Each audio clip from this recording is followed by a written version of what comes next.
Vinod made a pizza by combining 360 grams of flour with 210 grams of cheese. So he added these two and made a pizza.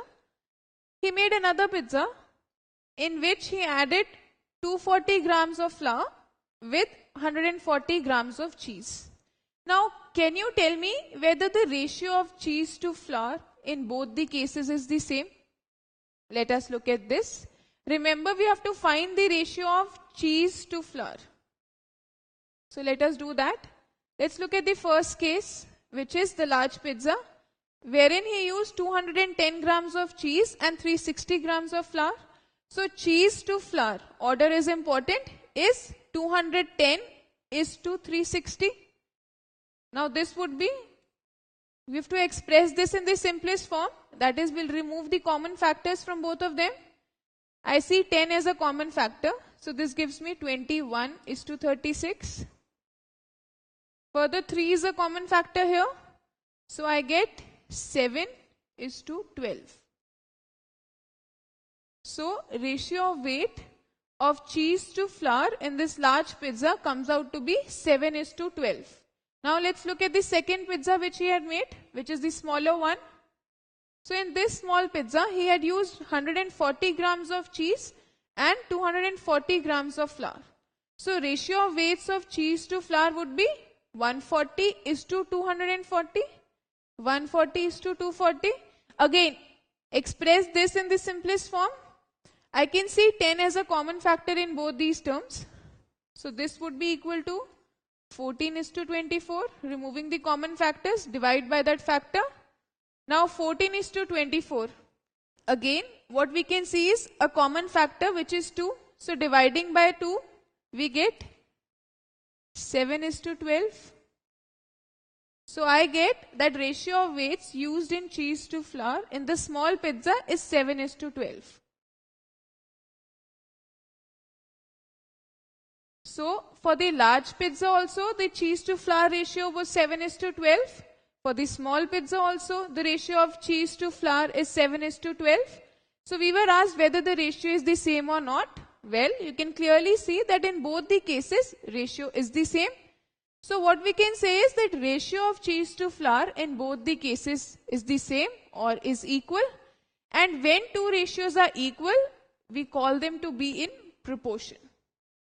So, if there are two ratios, say A is to B and C is to D, which are in proportion, that is, if they are equal, they would be in proportion, then I write it as A is to B, we know is equal to C is to D. Now, when two ratios are equal, we say they are in proportion, and the symbol for proportionality is,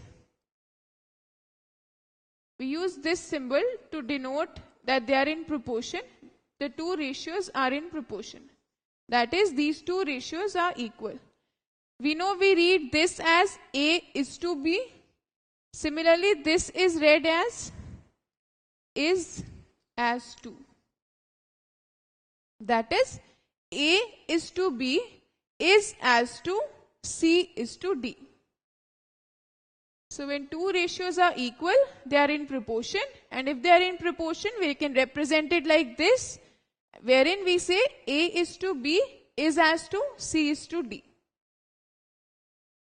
So we have this, A is to B is as to C is to D.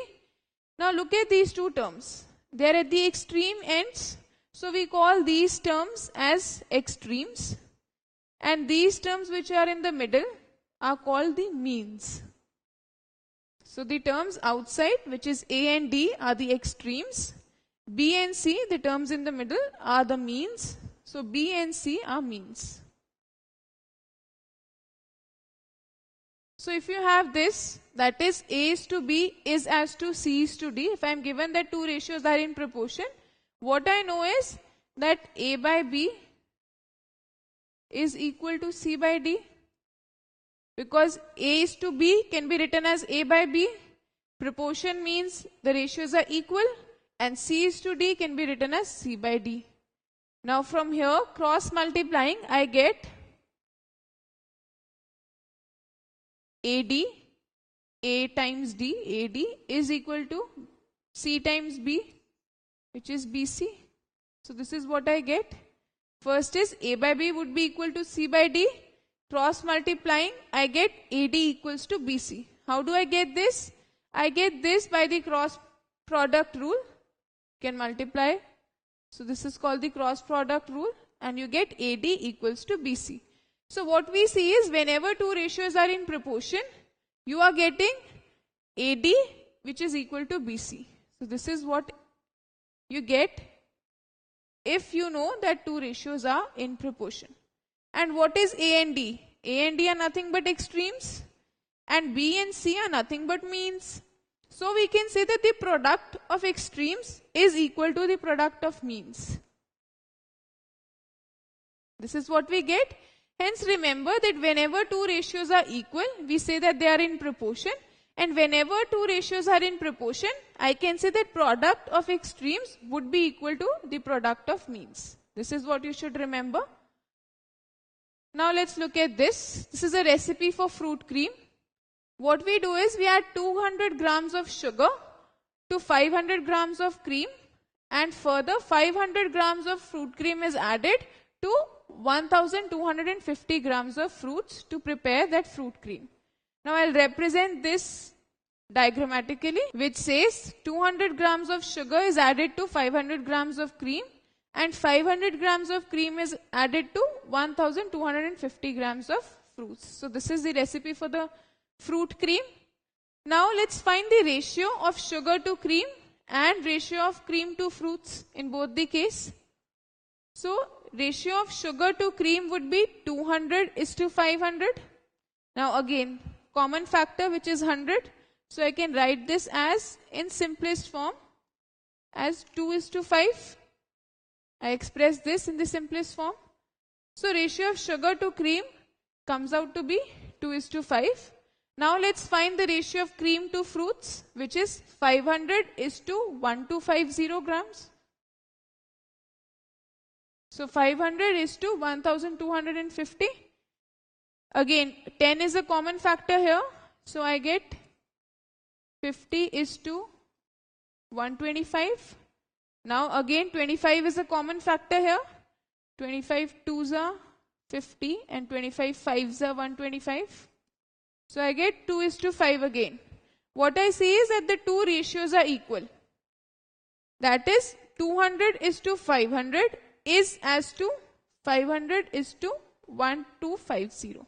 So the two ratios are equal. So we get this, that ratio of sugar to cream is also 2:5 and ratio of cream to fruits is also 2:5. That is, these two ratios are equal. So what I can say is that ratio of sugar is to cream is equal to ratio of cream and fruits, that is cream is to fruits. When two ratios are equal, I can say that they are in proportion. So I can say that sugar is to cream is as to cream is to fruits. Now, when two ratios are in proportion, the product of means should be equal to the product of extremes. Let's find that out. Let's find the product of extremes. That is sugar and fruits. They are the extremes. So, sugar is 200 grams and fruits is 1250. So, this comes out to be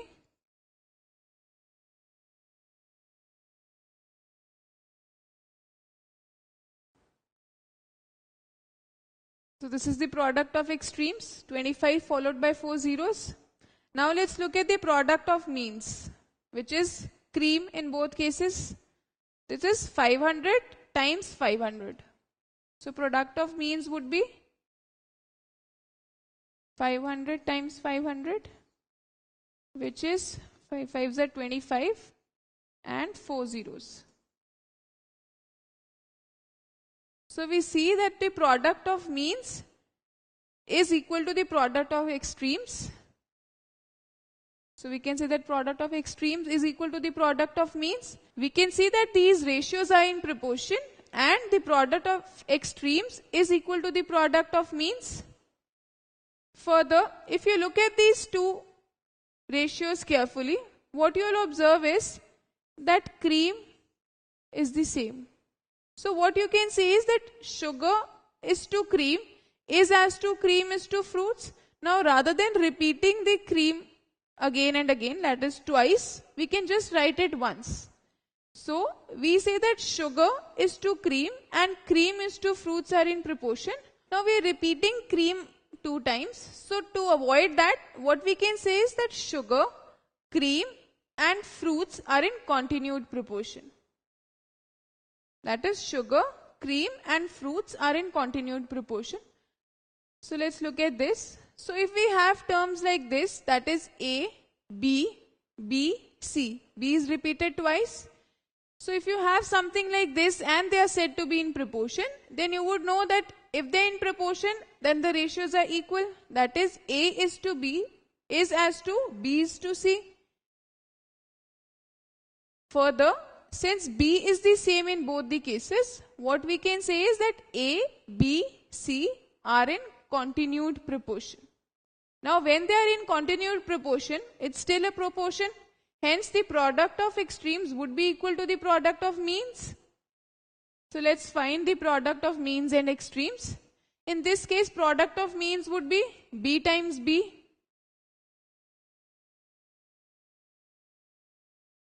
And product of extremes would be A and C. So A times C. So this gives me B times B is B square, which is equals to A times C, AC. So this is what I get, that B square is AC. Now I can find B also from here. B would be taking square root, positive square root, we get AC. So B comes out to be under root AC.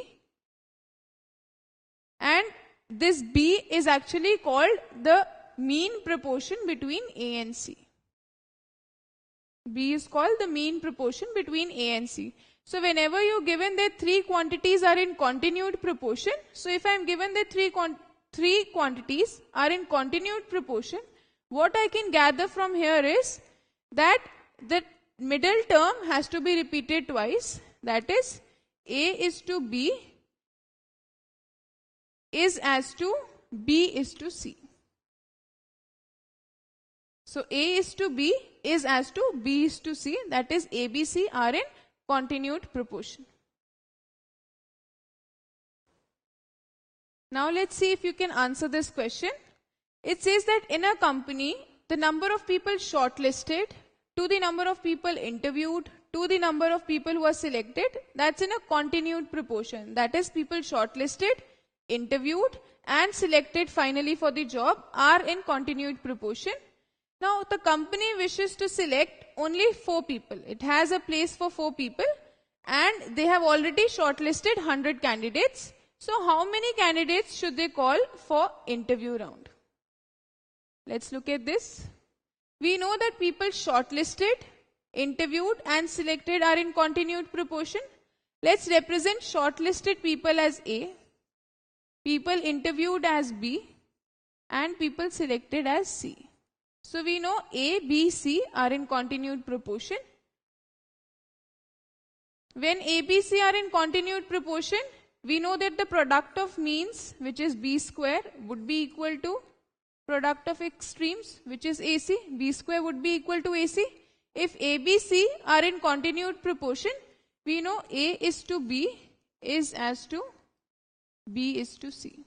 So from here you can see B square would be equal to AC. Product of means equals to product of extremes. So we get B square is equal to AC. Which implies, now let's find. I want to find B, people who are being interviewed, who have to be called for interview. So B square would be A times C, that is shortlisted into selected. People shortlisted. There were 100 people who were shortlisted. And the company knows that the company has to select only 4 people. So people selected would be 4. So B square is 100 times 4. This is what B square is. Now I can find, so B square turns out to be 400.